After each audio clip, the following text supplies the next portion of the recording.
A Cidade do Sol. Khaled Hosseini. Este livro é dedicado às mulheres do Afeganistão. Sinopse. Marian tem 33 anos. Sua mãe morreu quando ela tinha 15 anos, e Jalil, o homem que deveria ser seu pai, a deu em casamento a Rashid, um sapateiro de 45 anos. Ela sempre soube que seu destino era servir seu marido, e dar-lhe muitos filhos. Mas as pessoas não controlam seus destinos. Laila tem 14 anos. É filha de um professor que sempre lhe diz: você pode ser tudo o que quiser. Ela vai à escola todos os dias, é considerada uma das melhores alunas do colégio, e sempre soube que seu destino era muito maior do que casar e ter filhos. Mas as pessoas não controlam seus destinos. Confrontadas pela história, o que parecia impossível acontece. Marian e Laila se encontram, absolutamente sós. E a partir desse momento, embora a história continue a decidir os destinos, uma outra história começa a ser contada, aquela que ensina que todos nós fazemos parte do todo humano, somos iguais na diferença, com nossos pensamentos, sentimentos e mistérios. Audiolivro realizado pelo canal Surya Chand Audiobook. Para ver todas as partes de um audiolivro, entre no canal e clique Playlist. Parte I. Capítulo 1. Marian tinha 5 anos quando ouviu pela primeira vez a palavra Arami. Foi numa quinta-feira. Não poderia ter sido em outro dia, porque ela se lembrava de estar inquieta e preocupada, e só ficava assim às quintas-feiras, quando Jalil vinha visitá-la na colba onde morava. Para passar o tempo, até a hora em que finalmente o veria, atravessando a grama da clareira, que lhe batia nos joelhos, e acenando para ela, Marian desceu da prateleira o serviço de porcelana chinesa de Nana. Esse serviço de chá era a única relíquia que sua mãe tinha herdado de sua avó, que morreu quando Nana tinha 2 anos de idade. Ela adorava cada uma daquelas peças de porcelana azul e branca. A curva graciosa do bico do bule, os pássaros e os crisântemos pintados à mão, o dragão do açucareiro, destinado a espantar os maus espíritos. Foi esta última peça que escapuliu das mãos da menina e se espatifou no chão da colba. Quando Nana viu o açucareiro, seu rosto ficou vermelho, seu lábio superior começou a tremer e seus olhos, tanto o vesgo quanto o bom, se detiveram em Marian de um jeito inexpressivo, sem sequer piscar. A mãe parecia tão furiosa que Marian teve medo de que um jin fosse se apoderar de seu corpo novamente. Mas o gênio não veio, não desta vez. O que aconteceu foi que Nana agarrou Marian pelos pulsos, puxou-a para bem perto de si e disse, entre dentes: você é uma arame desastrada. Vejam só a minha recompensa por tudo o que tive de aguentar. Uma arame desastrada, que quebra a louça de família. Na hora, Marian não entendeu nada. Não conhecia aquela palavra, arami, e não sabia que o significava bastarda. Tampouco tinha idade suficiente para avaliar aquela injustiça, para ver que a culpa é dos que geram os arami, e não dessas crianças cujo único pecado foi ter nascido. É claro que, pelo jeito como Nana disse aquela palavra, a menina deduziu que ser arame era uma coisa ruim, repugnante, como um inseto, como aquelas baratas que a mãe estava sempre maldizendo e varrendo para fora da colba. Tempos depois, já mais velha, entendeu enfim. Foi o jeito como Nana pronunciou a palavra, quase como se a cuspisse na sua cara, que fez com que Marian se sentisse atingida por ela. Então entendeu o que a mãe estava querendo dizer, que um arame era algo indesejável, que ela, humana, era um ser ilegítimo que nunca teria condições de exigir o que as outras pessoas possuíam, como amor, família, aceitação ou mesmo um lar. Jalil nunca a chamava assim. Dizia que ela era a sua florzinha. Gostava de pegá-la no colo e lhe contar histórias, como daquela vez que lhe contou que Herat, a cidade onde Marian nasceu em 1959, foi o berço da cultura persa, onde viviam escritores, pintores e sufis. Era impossível esticar a perna sem dar um chute no traseiro de um poeta, disse ele, rindo. Jalil lhe contou também a história da rainha Gawashad, que, no século XV, mandou erguer os célebres minaretes da cidade como uma ode de amor a Herat. Ele descreveu os trigais verdejantes que a cercavam, os seus pomares, os seus vinhedos carregados de frutos, os seus bazares abobadados e repletos de gente.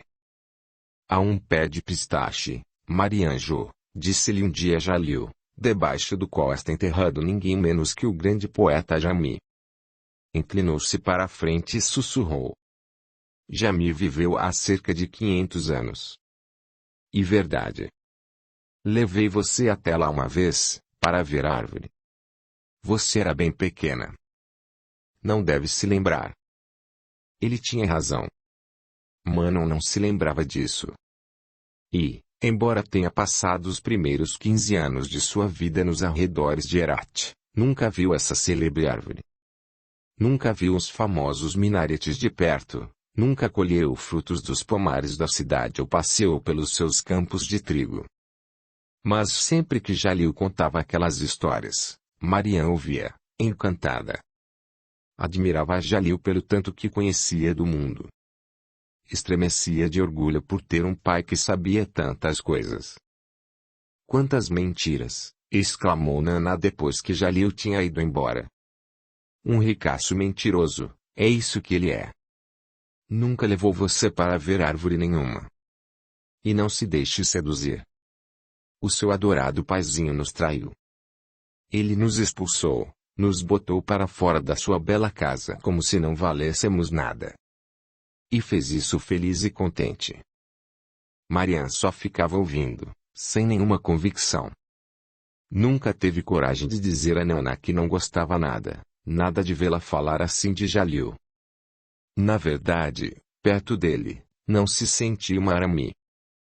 Toda quinta-feira, por 1 ou 2 horas, quando Jalil vinha vê-la, todos sorrisos e cheio de presentes e carinhos, Marian se sentia digna das belezas e das coisas boas que a vida tinha para oferecer. E, por isso, amava Jalil. Mesmo tendo que dividi-lo com outras pessoas. Jalil tinha 3 esposas e 9 filhos, 9 filhos legítimos, e Marian não conhecia nenhum deles. Era um dos homens mais ricos de Herat. Era dono de um cinema, que Marian jamais tinha visto, mas que Jalil descreveu para ela depois de muita insistência da menina. Portanto, conhecia a fachada de azulejos azuis e terracota, sabia que tinha um balcão com lugares privativos e um teto de treliça. E conhecia também as portas de 2 folhas que se abriam para um saguão azulejado onde havia pôsteres de filmes indianos em vitrines emolduradas. Às terças-feiras, segundo lhe disse Jalil, as crianças podiam tomar sorvete de graça na Bombonie com acento grave e rir. Nana ouviu isso com um sorriso de desdém. Esperou ele sair da colba para dizer, com uma risadinha. Os filhos dos estranhos ganham sorvete. E para você, Marian, o que ele tem a dar? Histórias de sorvete. Além do cinema, Jalil também era proprietário de terras em Caroquém-Fará, tinha 3 lojas de tapetes, uma de roupas e um buíque Road Master preto, modelo 1956. Era um dos homens mais bem relacionados de Herat, amigo do prefeito e do governador da província. Tinha uma cozinheira, um motorista e 3 empregadas. Nana havia sido uma dessas empregadas. Até a sua barriga começar a crescer. Quando isso aconteceu, nas palavras da própria Nana, a sufocação coletiva da família de Jalil foi tão grande que parecia até que todo Herat tinha ficado sem ar. Seus sogros e cunhados juraram que haveria derramamento de sangue. Suas esposas exigiram que ele a pusesse para fora daquela casa. O próprio pai de Nana, um humilde entalhador de Guildamã, uma aldeia vizinha, a repudiou. Vendo-se caído em desgraça, fez as malas e embarcou num ônibus para o Irã. E nunca mais se ouviu falar dele. Às vezes, disse-lhe Nana certa manhã, bem cedinho, enquanto alimentava as galinhas no quintal da colba, Gostaria que meu pai tivesse sido homem bastante para afiar um dos seus cinzéis e tomar atitude mais honrada. Teria sido melhor para mim. Atirou mais um punhado de grãos no cercado, fez uma pausa, e olhou para a filha.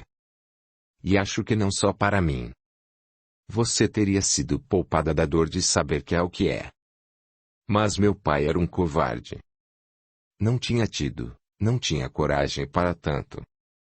Nem Jalil, acrescentou Nana. Ele também não teve coragem de agir como um homem honrado, enfrentando a família, as esposas, os sogros e os cunhados, e assumindo a responsabilidade por seus atos. Tudo o que fizeram foi chegar a um acordo, a portas fechadas, para salvar as aparências.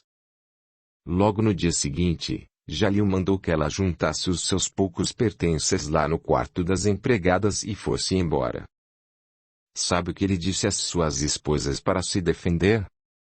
Que fui eu quem forcei aquela situação. A culpa era minha. Didi? Está vendo só? Isso e quis ser mulher neste mundo. Nana pôs no chão a tigela com a comida das galinhas e ergueu o rosto de Manan com um dos dedos. Olhe para mim. A menina obedeceu, com alguma relutância. Aprenda isso de uma vez por todas, filha. Assim como uma bússola precisa apontar para o norte, assim também o dedo acusador de um homem sempre encontra uma mulher à sua frente. Sempre. Nunca se esqueça disso, Marian. Capítulo 2. Para Jalil e suas esposas, eu era uma erva de passarinho. Uma ciganinha. Nós duas éramos.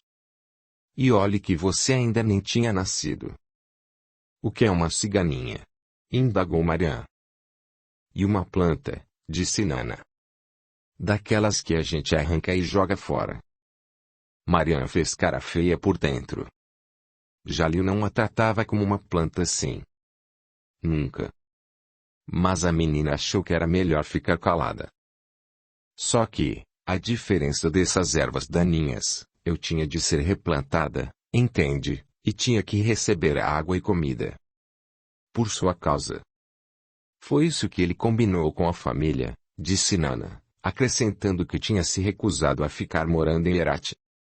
Para quê?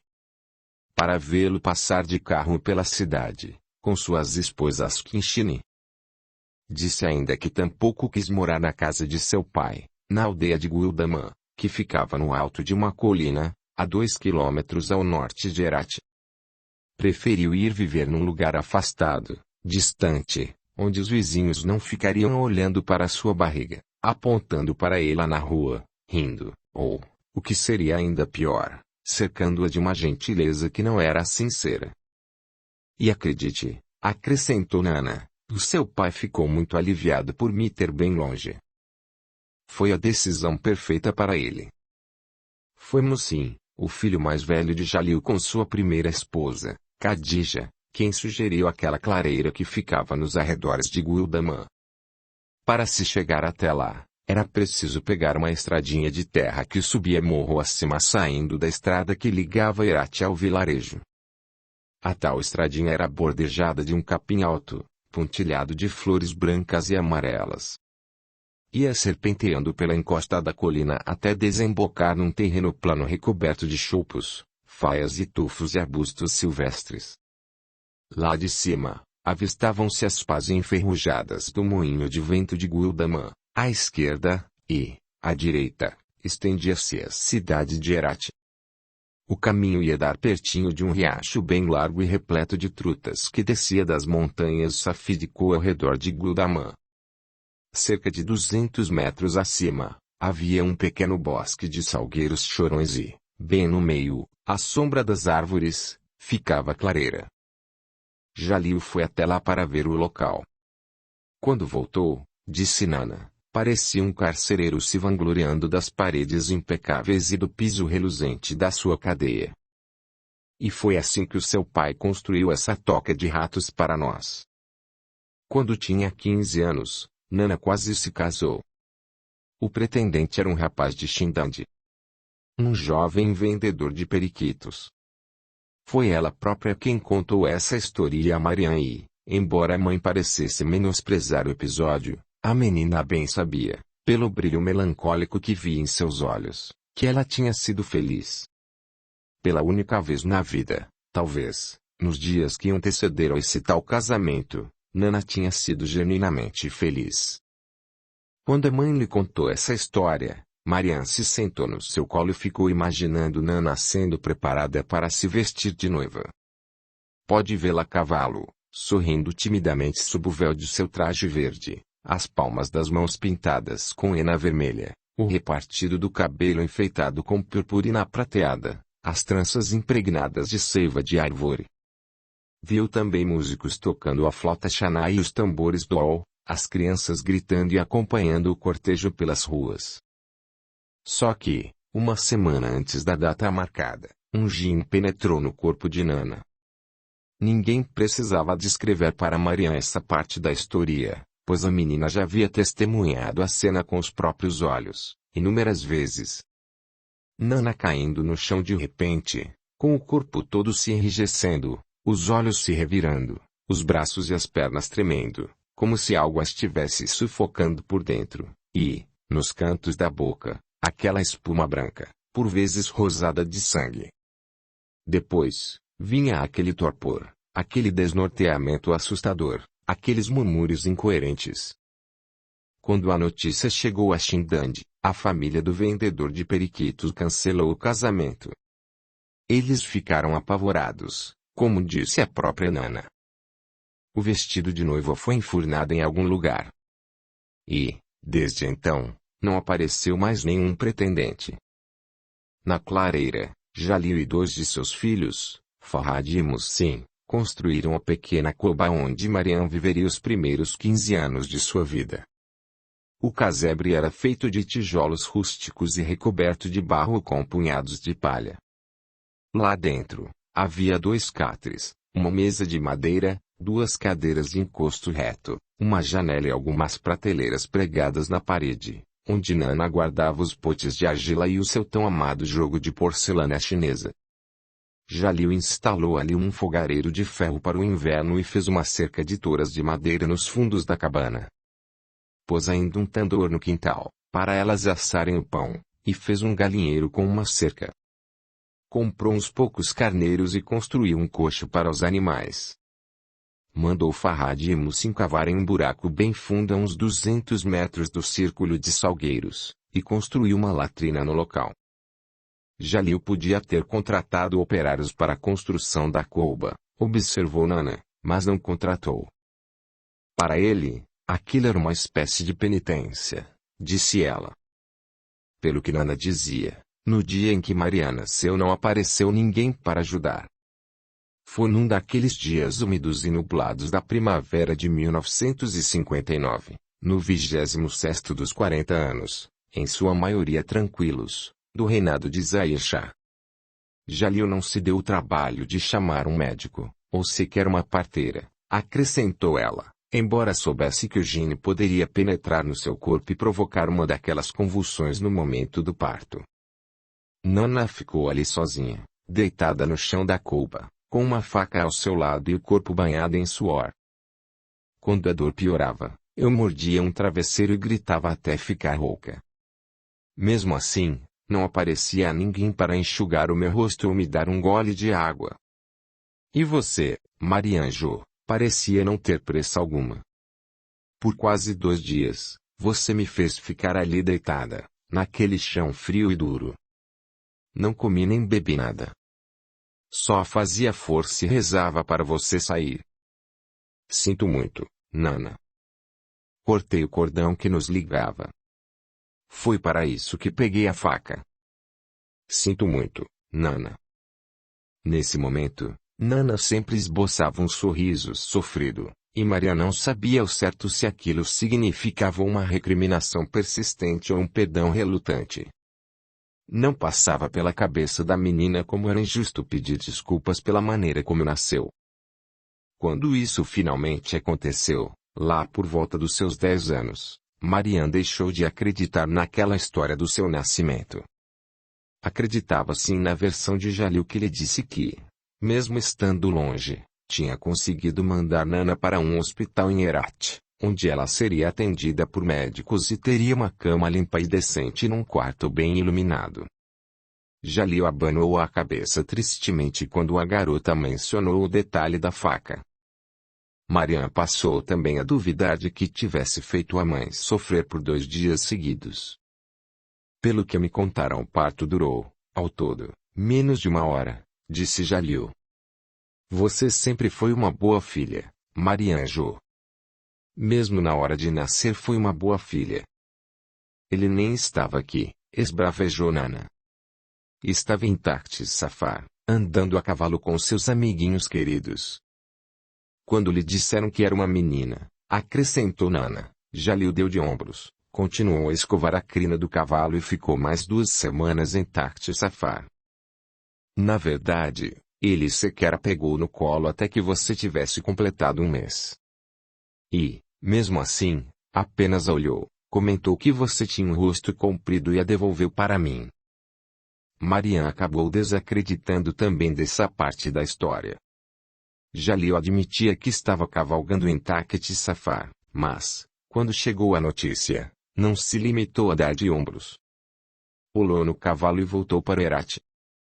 Embalou a filha nos braços, passou o dedo por aquelas sobrancelhas ralas, cantarolou uma cantiga de ninar. Mariam não conseguia imaginar Jalil dizendo que ela tinha um rosto comprido, embora fosse verdade. Nana disse que foi ela que escolheu o nome Mariam, porque era o de sua mãe. Quem escolheu fui eu, disse Jalil, porque, na nossa língua, esse é o nome de uma linda flor. A sua favorita? Indagou a menina. Bom, uma delas, respondeu ele, sorrindo. Capítulo 3. Uma das lembranças mais remotas de Mariam era o chiado das rodas de um carrinho de mão sacolejando pelas pedras do chão. Uma vez por mês, lá vinha ele, carregado de arroz, farinha, chá, açúcar, óleo, sabão, pasta de dentes. 2 de seus meio-irmãos o traziam, geralmente, Musim e Ramin, às vezes Ramin e Farhad.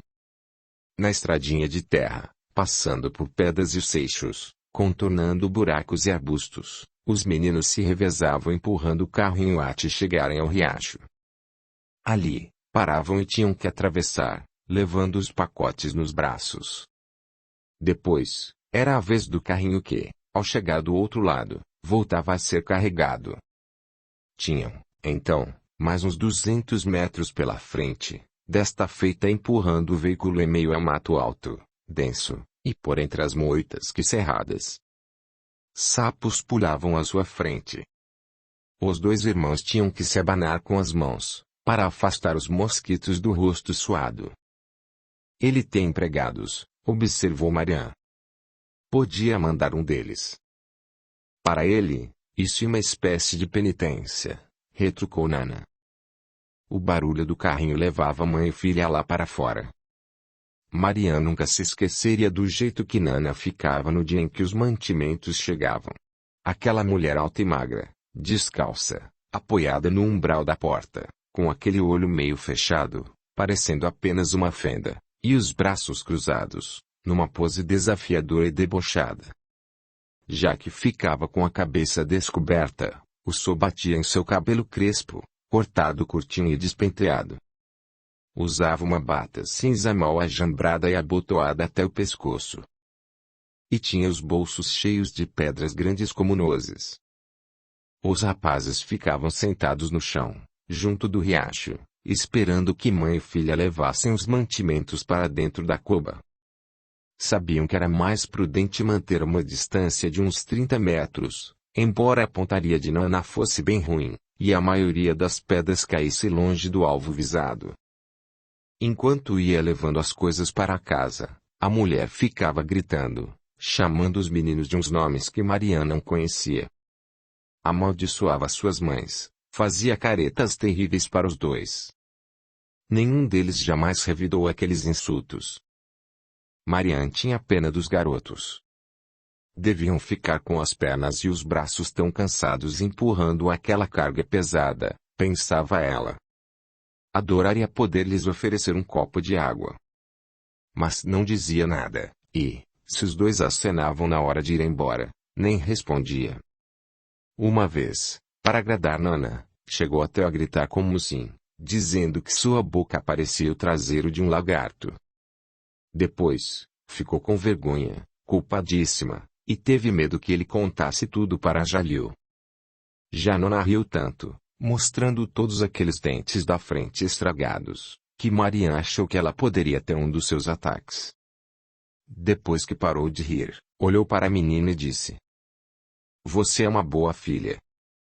Quando o carrinho estava vazio, os meninos o apanhavam e iam embora. Mariam ficava parada ali, esperando eles desaparecerem em meio ao mato alto e florido. "Vamos entrar?" "Claro, Nana." "Eles estão rindo de você." "Estão, sim. Dá para ouvir daqui." "Já estou indo." "Não acredita, não é?" "Pronto, Nana. Amo você, sabe, Marianjo?" Toda manhã, as duas acordavam com o balido dos carneiros, ao longe, e o som estridente da flauta que os pastores de Guldaman tocavam ao levar seus rebanhos para pastar nas colinas. Mariam e Nana ordenhavam as cabras, davam comida às galinhas e recolhiam os ovos. Faziam pão juntas. A menina aprendeu com Nana a sovar a massa, acender o tandoor e espalhar a massa lá dentro. Com ela também aprendeu a costurar e a fazer arroz com vários acompanhamentos. Chalcão cozido com nabos, sabzi de espinafre, couve-flor com gengibre. Nana não escondia de ninguém o quanto lhe desagradava a ideia de receber visitas. Na verdade, não gostava de gente em geral, mas abriu uma exceção para uns poucos escolhidos. Havia a Bíbica, o arbab da aldeia, o líder da comunidade de Guldaman, um sujeito barbudo, com uma cabeça miúda e uma barriga proeminente, que vinha vê-las mais ou menos uma vez por mês, sempre acompanhado de um criado que trazia uma galinha, uma tigela de arroz que queberia um cesta com ovos tingidos para Manon. Havia uma velha rechonchuda, que Nana chamava de Bibiju, cujo falecido mano também tinha sido entalhador e amigo de seu pai. Bibi 10 andava sempre acompanhada por uma de suas noras e um ou dois de seus netos. Lá vinha ela a tia clareira, mancando e resmungando, e, invariavelmente, fazia uma verdadeira encenação, esfregando os quadris e gemendo, ao se sentar na cadeira que Nana lhe oferecia. Bibiju também trazia alguma coisa para Mariam, como uma caixinha de balas de gemê ou uma cesta de marmelos. Para Nana reservava, antes de mais nada, suas queixas sobre problemas de saúde, e, depois, mexericos envolvendo gente de Herat Guldaman, histórias que ela narrava em detalhe e com o maior prazer, enquanto sua nora ficava às suas costas, só ouvindo, com ar de incredulidade. Mas a visita preferida de Mariam, além de Jalil, é claro, era o Mullah Faizullah, o mais velho dos Akund, os guardiães do Corão na aldeia. Uma ou duas vezes por semana, ele vinha de Guldaman para ensinar a Mariam as 5 preces namaz diárias e iniciar a menina na recitação do Corão, exatamente como havia feito quando Nana era criança. Foi o Mullah Faizullah quem ensinou Mariam a ler.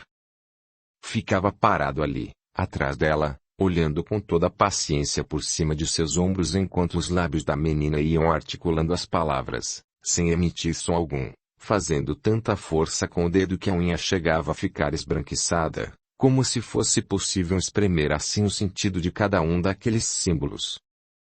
Foi o Mullah Faizullah quem pegou a mão de Mariam, guiando o lápis para traçar o contorno de cada alef, a curva de cada be, os 3 pontinhos de cada c.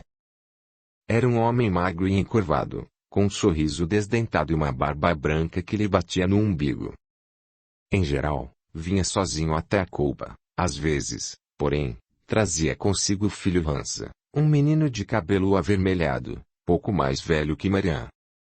Quando o mulá chegava, Mariam beijava sua mão, era como beijar um feixe de gravetos recoberto por uma fina camada de pele, e ele lhe dava um beijo na testa.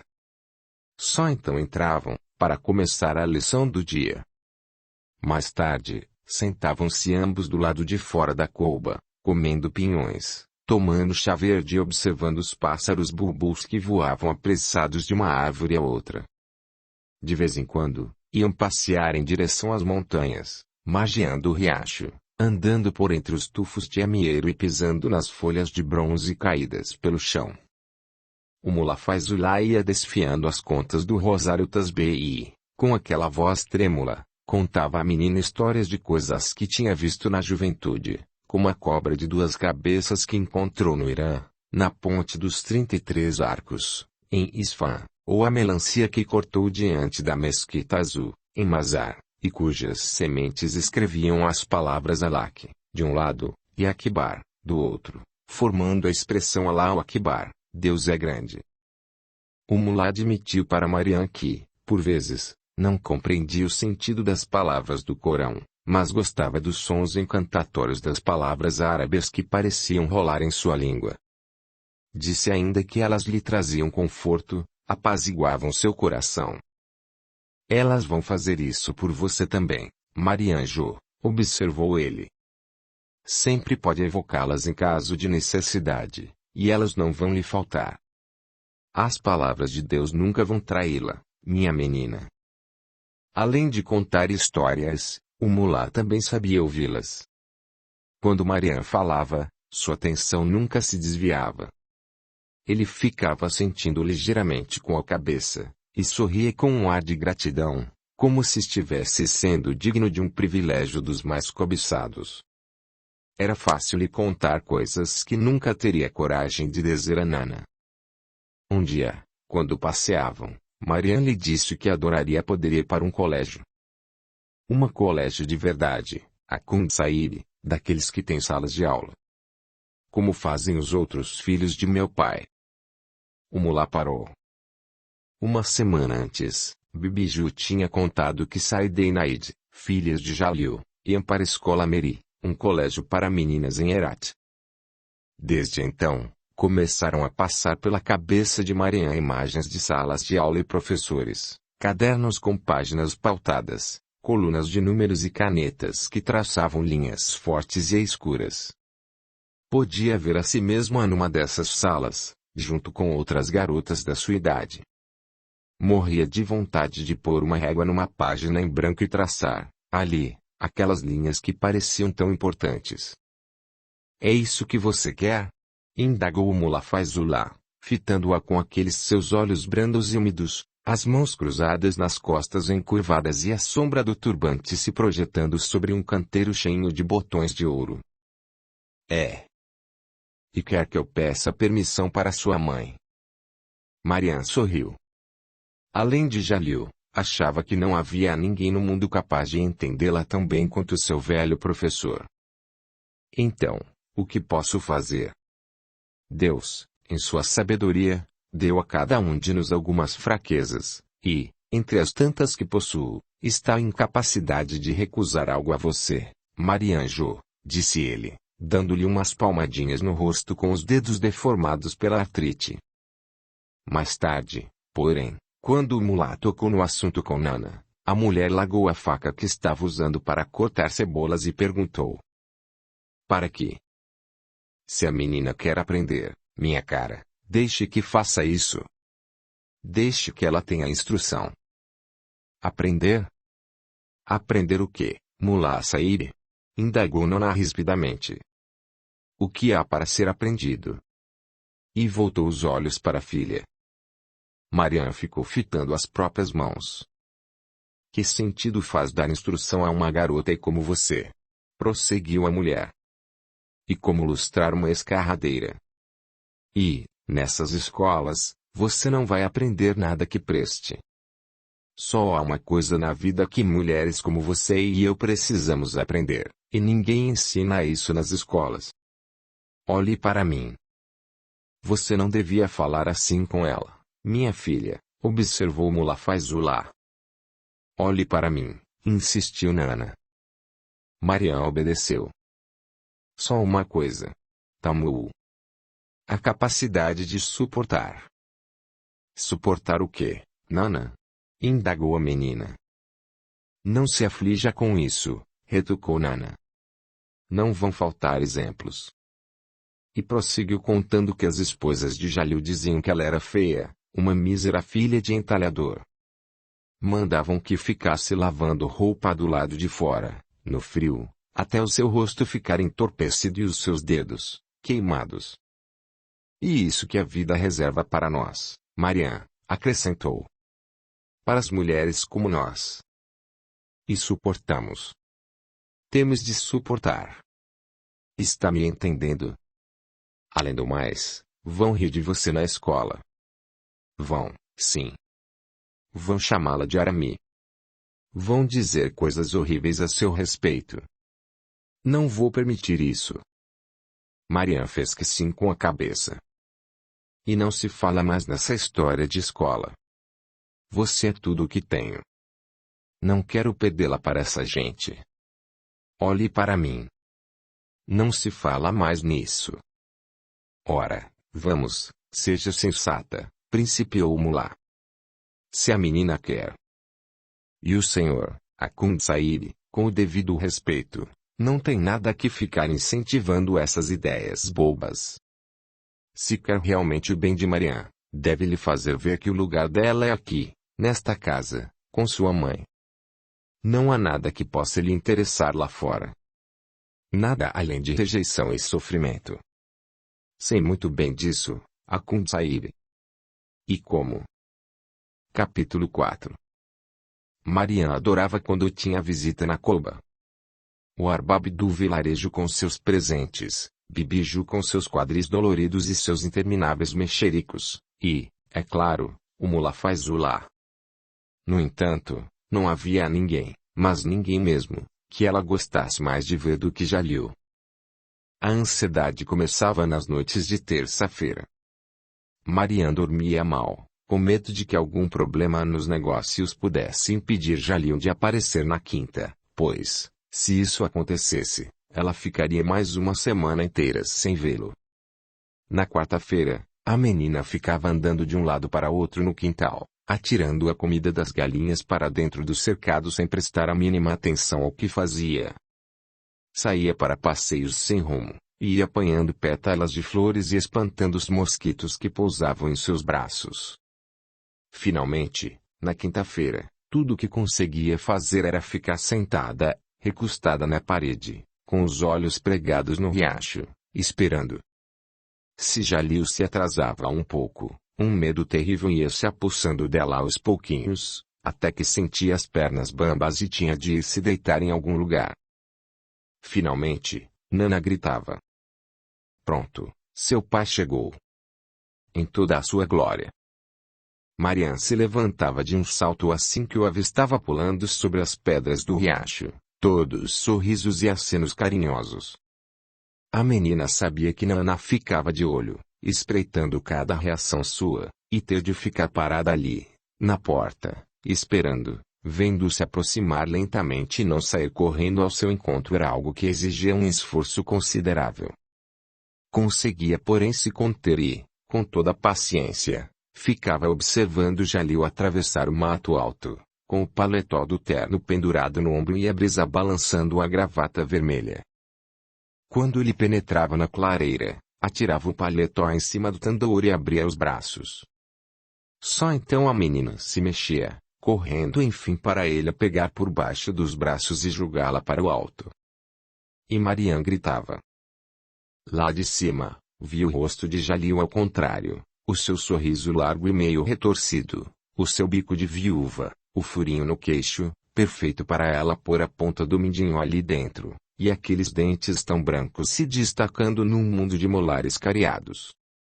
Ela gostava daquele bigode caprichado e gostava também do fato de seu pai usar sempre o mesmo terno quando vinha visitá-la, fosse qual fosse o tempo que estivesse fazendo, um terno marrom escuro, sua cor favorita, com o triângulo branco do lenço saindo do bolso do paletó, além de abotoaduras e gravata, em geral vermelha, cujo nó ele afrouxava.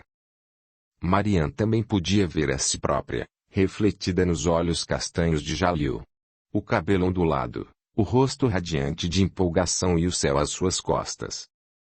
Nana dizia que, qualquer dia desses, Jalil ia errar e Marian ia escorregar por entre os seus dedos, cair no chão e quebrar um osso. Mas a menina não acreditava que Jalil fosse deixá-la cair.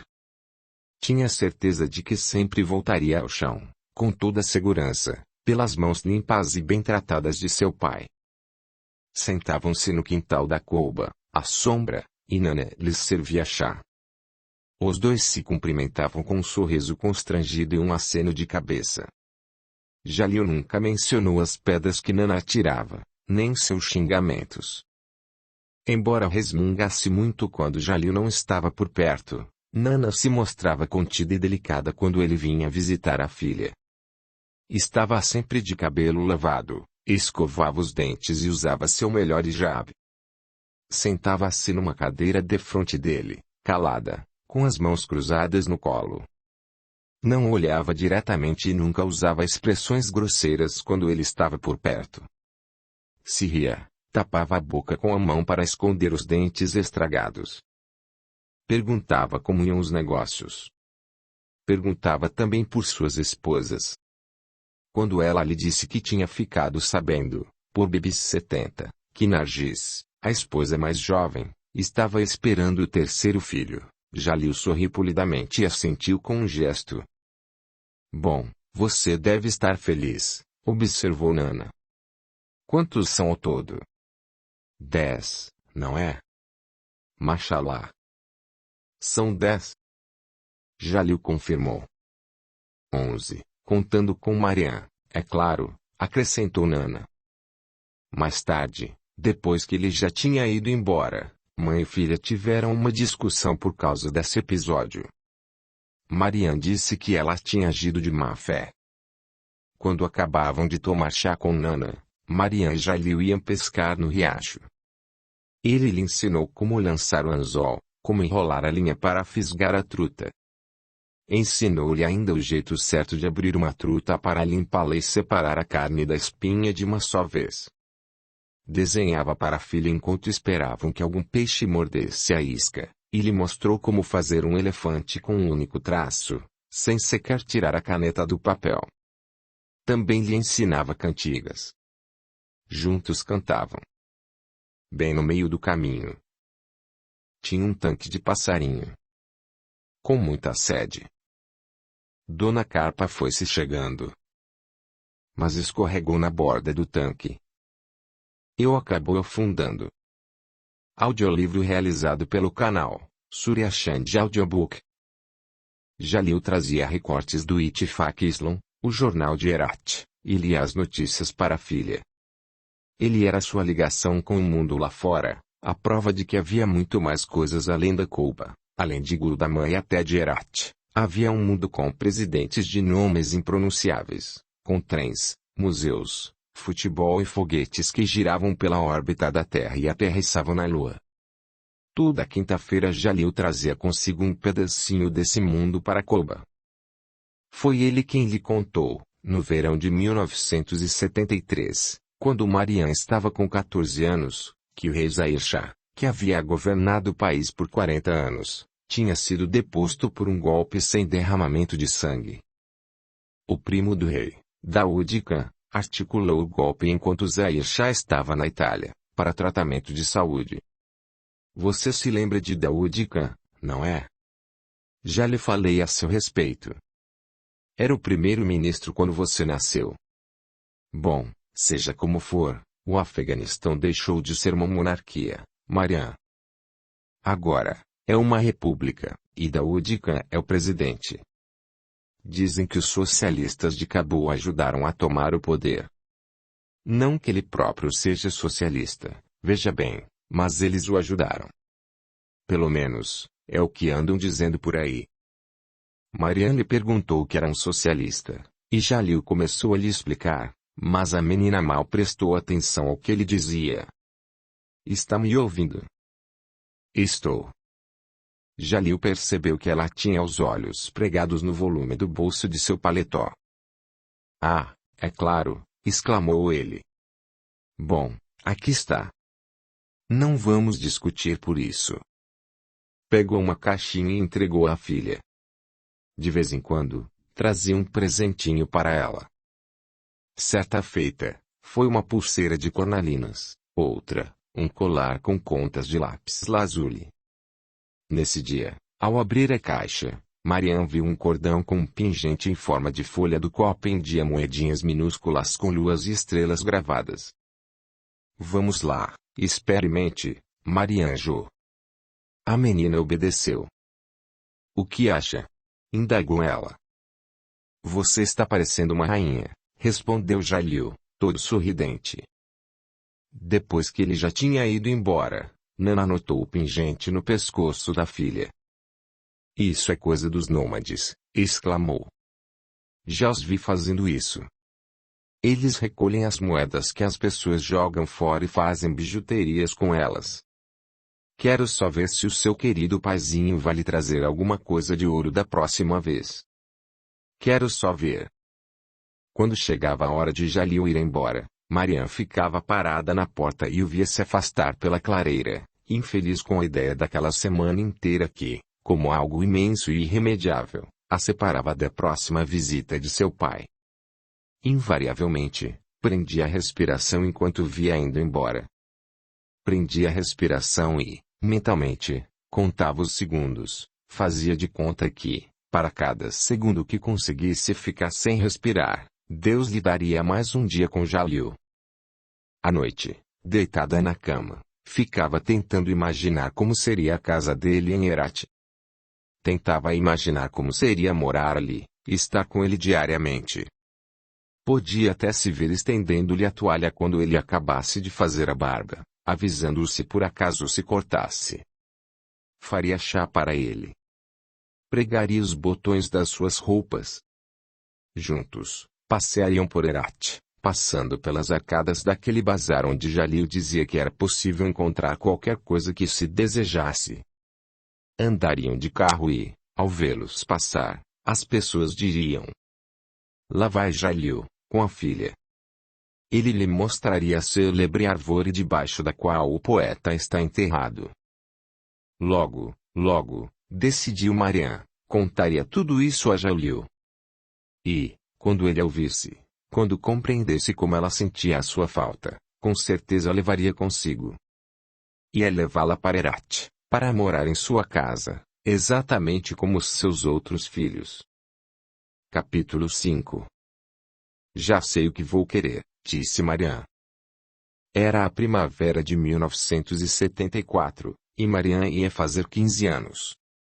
Estavam os três no quintal da Couba, num canto sombreado perto dos salgueiros, sentados em cadeiras de amar dispostas na forma de um triângulo. De presente de aniversário, disse a menina. Já sei o que vou querer. Já? Indagou Jalil, com um sorriso encorajador. 2 semanas antes, incitado pela filha, Jalil tinha lhe falado de um filme americano que estava passando no seu cinema. Era um tipo especial de filme, que chamavam de desenho animado. O filme era composto por uma série de desenhos, milhares deles, que, quando transformados numa sequência e projetados numa tela, davam a ilusão de que as imagens tinham movimento. Jalil lhe disse ainda que era a história de um velho fabricante de brinquedos que se sente muito só e deseja desesperadamente ter um filho. Faz então um boneco, um menino, que adquire vida por meio de magia. Marian lhe pediu que contasse mais, e Jalil lhe disse que o velho e seu boneco passavam por todo tipo de aventuras, que havia um lugar chamado Ilha dos Prazeres e que uns meninos malvados eram transformados em burros. O velho e o boneco chegavam até a ser engolidos por uma baleia no final do filme. Marian contou tudo isso ao Mullah Faizullah. Quero que você me leve ao seu cinema, declarou a garota. Quero ver o tal desenho animado. Quero ver o boneco que vira menino. Ao dizer isso, Marian sentiu algo estranho no ar. Viu seus pais se remexerem na cadeira. E pôde perceber que tinham se entreolhado. Não acho que seja uma boa ideia, observou Nana. Sua voz estava calma, com aquele tom controlado e polido que ela usava quando Jalil estava por perto, mas Marian notou o seu olhar duro, acusador. Jalil voltou a se remexer na cadeira. Depois, tossiu, limpando a garganta. Sabe, disse ele, a qualidade do filme não é lá essas coisas. O som também não é muito bom. E o projetor tem apresentado alguns problemas ultimamente. Talvez sua mãe tenha razão. Talvez seja melhor você escolher outro presente, Marianjo. Ah, né, disse Nana. Está vendo? Seu pai concorda comigo. Mais tarde, quando estavam perto do riacho, Marian pediu ao pai. Me leve. Sabe do que mais? Vou mandar alguém aqui para buscá-lo e levá-lo ao cinema. Arranje um ótimo lugar e você pode comer quantas balas quiser. Não. Quero que você me leve. Marianjo. E quero que convide também os meus irmãos. Quero conhecê-los. Ir ao cinema com eles. E isso que quero de presente.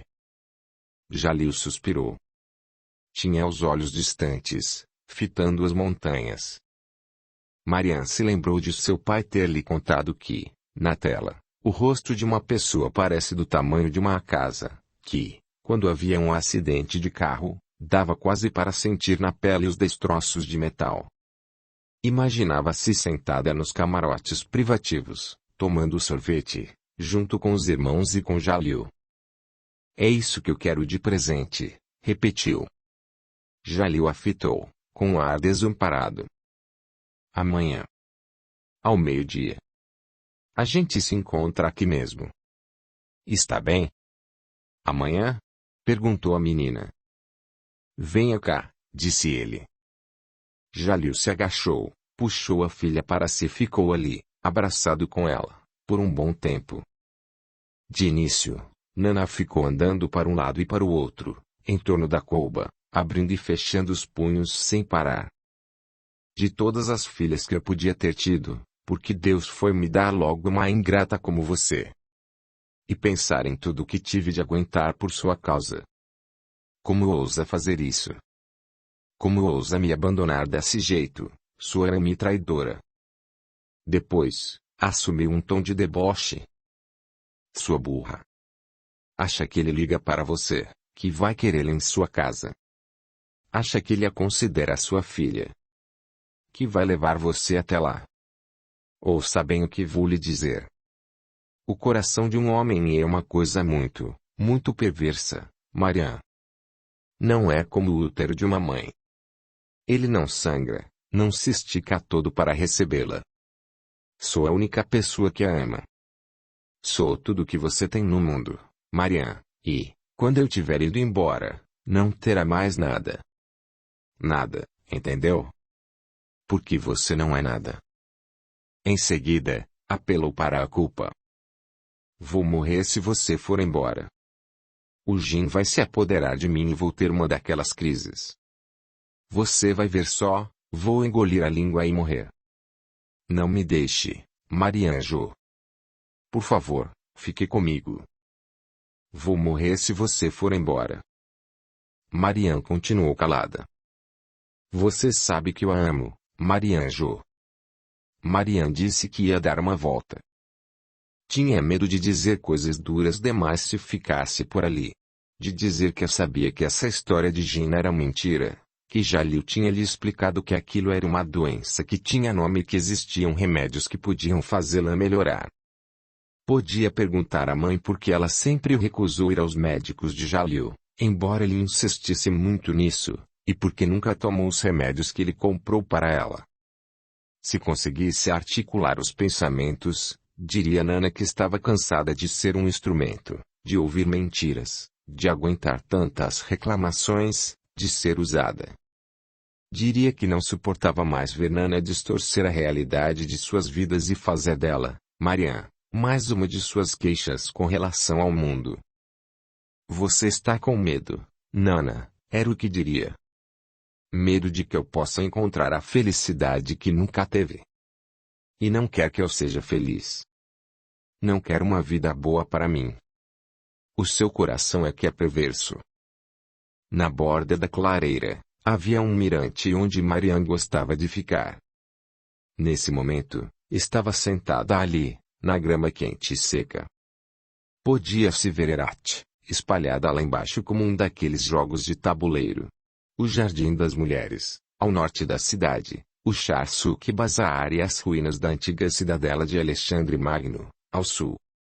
Dava para ver os minaretes ao longe, como os dedos empoeirados de gigantes, e as ruas por onde, em sua imaginação, circulavam pessoas, charretes e mulas. Viu andorinhas descendo rápidas ou girando lá no céu. Como invejava essas aves! Elas já tinham estado em Herat. Tinham sobrevoado as suas mesquitas, os seus mercados.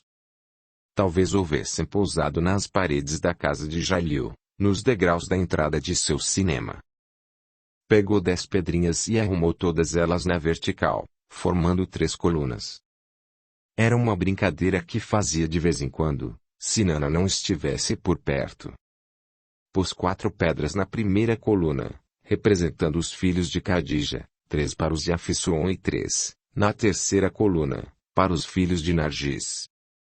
Acrescentou, então, uma 4ª coluna.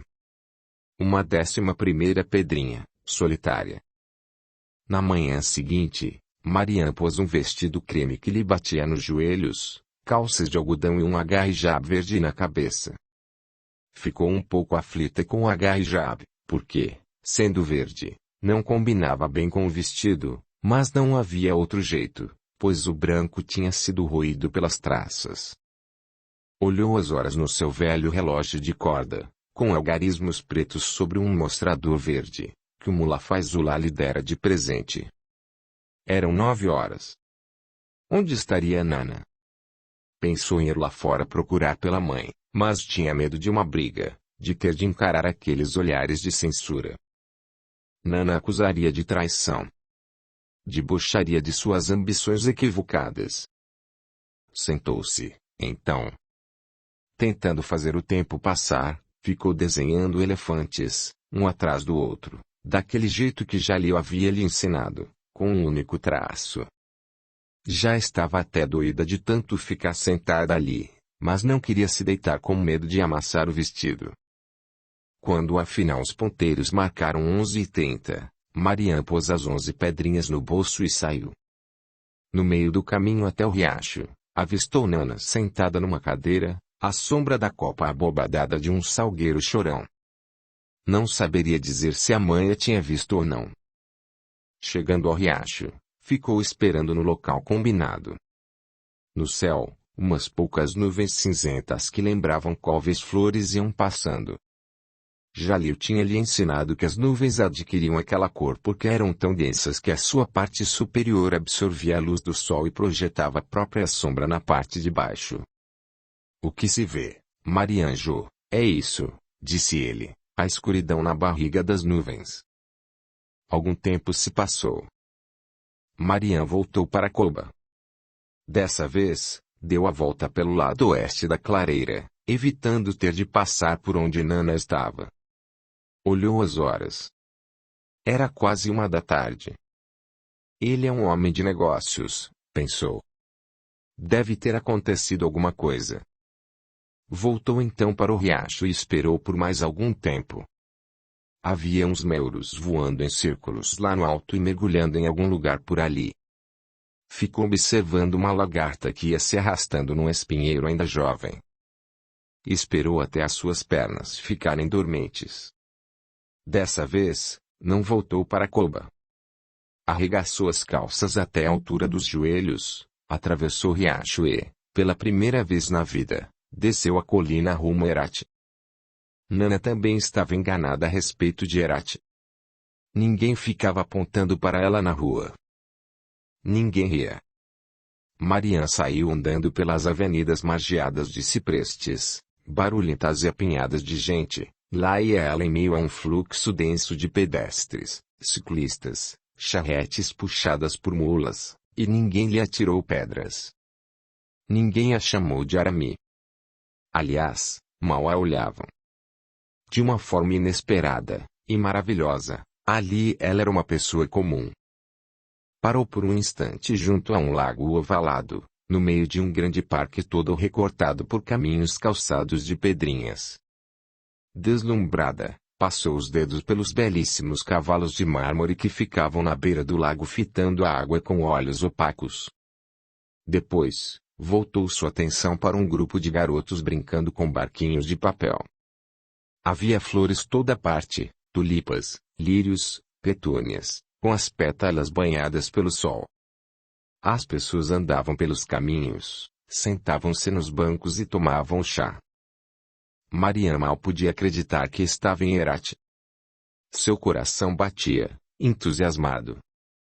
Adoraria que Mullah Faisullah pudesse vê-la naquele momento. Ele a acharia tão audaciosa, tão corajosa. Ficou ali, inteiramente entregue à nova vida que estava à sua espera nessa cidade, uma vida com pai e irmãos, uma vida em que seria amada e retribuiria esse amor, sem reservas ou dias marcados, sem se envergonhar. Animada, saiu andando de volta para a ampla avenida próxima ao parque. Passou por velhos mercadores com o rosto curtido, sentados à sombra dos plátanos, que a fitavam impassíveis por detrás de pirâmides de cerejas e pilhas de cachos de uvas. Meninos descalços corriam atrás de carros e ônibus, agitando sacolas de marmelos. Mariana parou numa esquina e ficou olhando os passantes, sem conseguir entender como podiam ser tão indiferentes diante de todas aquelas maravilhas que os cercavam. Algum tempo depois, tomou coragem e perguntou a um homem mais velho, que tinha uma gari puxada a cavalo, onde morava Jalil, o dono do cinema. Era um senhor bochechudo, usando um chapéu de listras coloridas. Você não é de Herat, não é mesmo? Indagou ele com um jeito amistoso. Todo mundo sabe onde Jalilka mora. Pode me dizer onde ir? Insistiu a menina. Ele pegou um caramelo embrulhado em papel laminado e perguntou. Está sozinha? Estou. Suba aqui. Levo você até lá. Mas não posso lhe pagar. Estou sem dinheiro. O velho lhe deu o caramelo e disse que, como não pegava um passageiro em hectares 2 horas, já estava mesmo pensando em voltar para casa. E Jalil morava bem no seu caminho. Mariana subiu na charrete. Lá se foram eles, em silêncio, um ao lado do outro. Durante o trajeto, Mariana viu lojas de ervas e uns cubículos abertos onde as pessoas compravam laranjas e peras, livros, chales, e até mesmo falcões. Viu crianças jogando bolas de gude em círculos traçados no chão de terra. Diante das casas de chá, em estrados de madeira tapetados, viu homens tomando seu chá e fumando com narguilés. O charreteiro dobrou uma esquina e parou o veículo mais ou menos na metade de uma rua margeada de coníferas. Chegamos. Parece que você deu sorte, Dr. Joe. O carro dele está aí. Mariana pulou do veículo. O velho lhe sorriu e foi embora. Mariana nunca tinha posto a mão num carro antes. Passou os dedos pela capota do automóvel de Jalil, que era preto, reluzente, com rodas brilhantes onde, lisonjeada, viu refletida uma versão ampliada de si mesma. Os bancos eram estofados de couro branco. Por trás do volante, dava para ver uns mostradores redondos de vidro com ponteiros. Por um instante, ouviu a voz de Nana soando em seus ouvidos, debochando, extinguindo a luz persistente das suas esperanças. Com as pernas bambas, aproximou-se da porta da frente. Apoiou as mãos no muro. Como eram altos, como eram assustadores os muros da casa de Jalil. Tinha de inclinar a cabeça bem para trás para conseguir enxergar as pontas dos ciprestes que se erguiam do outro lado. As árvores oscilavam ao vento e a menina imaginou que estariam acenando com a cabeça, para lhe dar as boas-vindas. Com isso, acabou se acalmando, apesar das ondas de desânimo que a percorriam. Uma moça descalça veio abrir o portão. Tinha uma tatuagem sob o lábio inferior. Vim ver Jalil Khan. O meu nome é Mariana. Sou filha dele. Por um instante, um ar de surpresa se estampou no rosto da moça, e, depois, um lampejo de reconhecimento. Os seus lábios esboçavam, agora, Um sorriso e havia ali um quê de curiosidade, de expectativa. Espere um pouco, disse a moça, apressada. E fechou o portão. Alguns minutos se passaram até que um homem voltou a abri-lo. Era um sujeito alto, de ombros largos, com olhos sonolentos e um rosto tranquilo. Sou o chofer de Jalil Khan, disse ele, com delicadeza. E o quê? O motorista dele.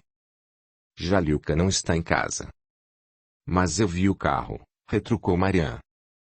O patrão teve de sair para resolver um negócio urgente. E quando vai voltar? Ele não disse. Marian afirmou que ficaria esperando. O homem fechou o portão. A menina se sentou no chão, apertando os joelhos contra o peito. Já era de tarde e ela estava ficando com fome. Comeu o caramelo que o condutor da gari tinha lhe dado. Pouco depois, o motorista apareceu novamente. Você tem de ir para casa agora, disse ele. Em menos de 1 hora vai começar a escurecer. Estou acostumada com a escuridão. Vai esfriar também. Por que não deixa que eu a leve para casa? Digo a ele que esteve aqui. Marian limitou-se a fitá-lo. Vou levá-la então para um hotel. Lá você pode dormir com conforto. Amanhã de manhã, veremos o que podemos fazer. Deixe-me entrar na casa. Recebi instruções para não fazer isso. Olhe, ninguém sabe ao certo quando ele volta. Pode levar dias. Marian cruzou os braços. O motorista suspirou e a fitou brandamente, mas com um ar de reprovação. Ao longo dos anos, Marian teve tempo de sobra para pensar no que poderia ter acontecido se houvesse deixado o motorista levá-la de volta para Koba. Mas não deixou. Passou a noite diante da casa de Jalil. Viu o céu ir escurecendo, as sombras engolirem as casas do outro lado da rua. A garota tatuada lhe trouxe pão e um prato de arroz, mas Marian recusou. A garota pôs a comida ao seu lado.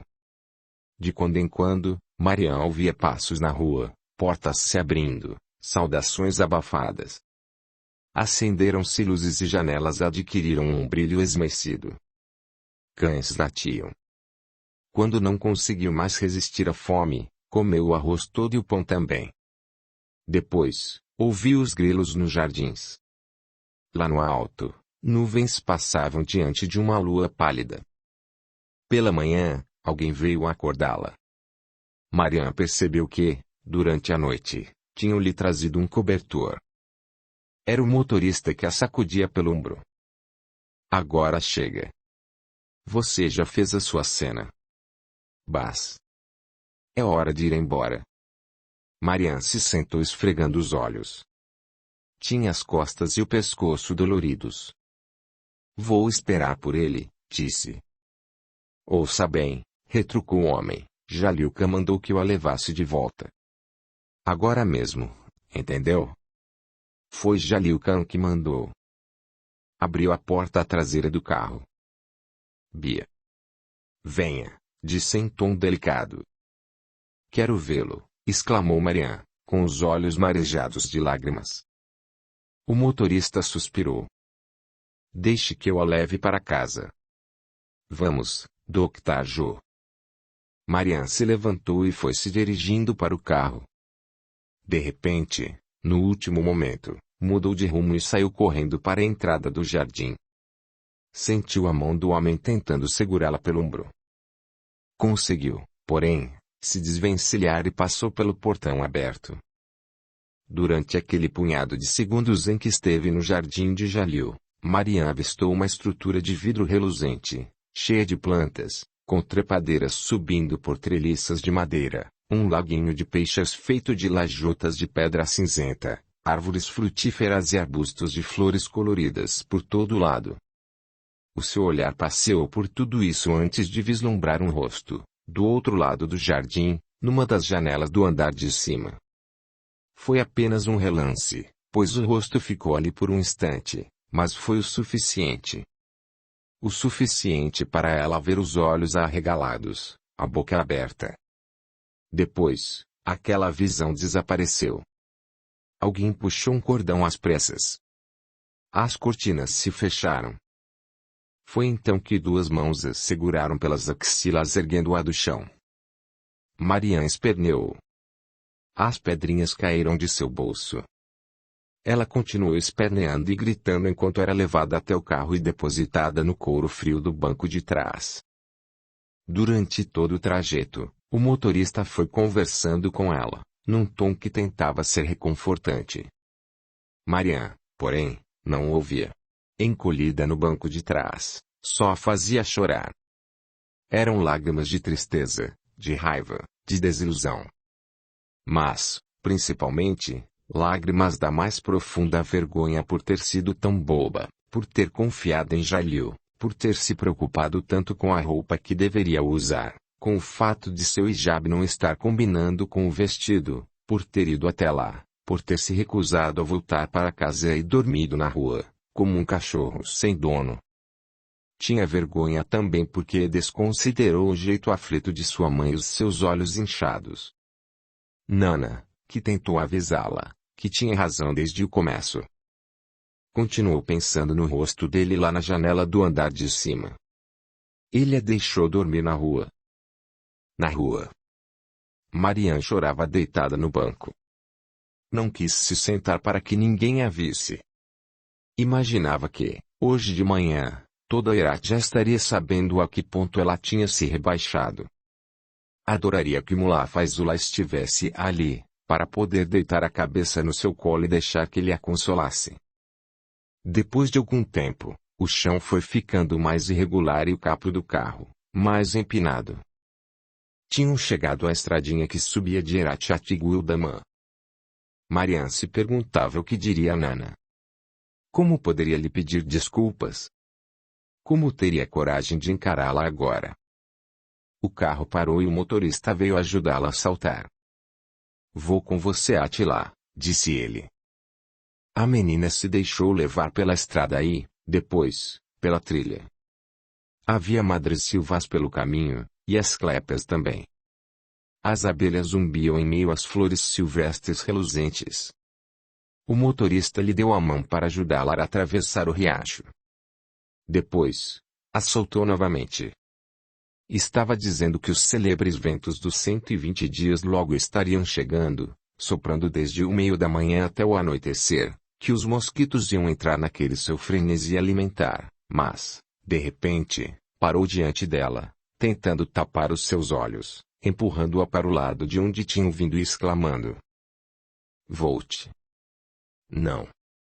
Não olhe agora. Vire-se. Volte. Mas foi em vão. Marianne viu assim mesmo. Uma rajada de vento afastou as folhagens do salgueiro chorão, como se abrisse uma cortina, e a menina avistou de relance o que estava do outro lado. A cadeira de encosto alto, caída no chão. A corda pendendo de um ramo mais alto. E Nana pendurada na outra ponta. Capítulo 6. Nana foi enterrada num canto do cemitério de Guildamã. Marianne ficou perto de Bibiju, junto com as mulheres, enquanto Mullah Faizullah recitava preces ao lado do túmulo e os homens baixavam aquele corpo amortalhado à sepultura. Depois, Jalil a levou até a colba onde, diante dos aldeões que os acompanhavam, fez uma grande exibição de cuidado para com a filha. Recolheu alguns dos seus pertences e guardou tudo numa valise. Sentou junto à cama onde ela estava deitada e abanou seu rosto. Acariciou a sua testa e, com uma expressão desolada, lhe perguntou se ela precisava de alguma coisa, qualquer coisa. Foi assim mesmo que ele disse, repetindo as palavras. Quero o Mullah Faizullah, disse Marianne. Claro. Ele está ali fora. Vou chamá-lo. Foi só quando o vulto esguio e encurvado do mulá apareceu na porta da colba que Marianne chorou, pela primeira vez naquele dia. Ah, Marianne chorou. O velho veio sentar-se ao seu lado e pegou o seu rosto com as mãos. Chore, Marianne chorou. Chore. Não há vergonha nenhuma nisso. Mas lembre-se, Minha filha, do que diz o Corão? Bendito seja aquele em cujas mãos está o reino e que tem poder sobre tudo. Que criou a morte e a vida para testar-vos e saber quem de vós age melhor. O Corão diz a verdade, minha menina. Para cada tribulação e cada sofrimento que Deus nos faz enfrentar, Ele tem um motivo. Mas Maria não conseguia perceber consolo algum nas palavras de Deus. Não naquele dia. Não naquele momento. Tudo o que podia ouvir era a voz de Nana dizendo: se você for, eu morro. Simplesmente morro. Tudo o que podia fazer era chorar, chorar e deixar as suas lágrimas caírem nas mãos manchadas e encarquilhadas do mulá Faizullah.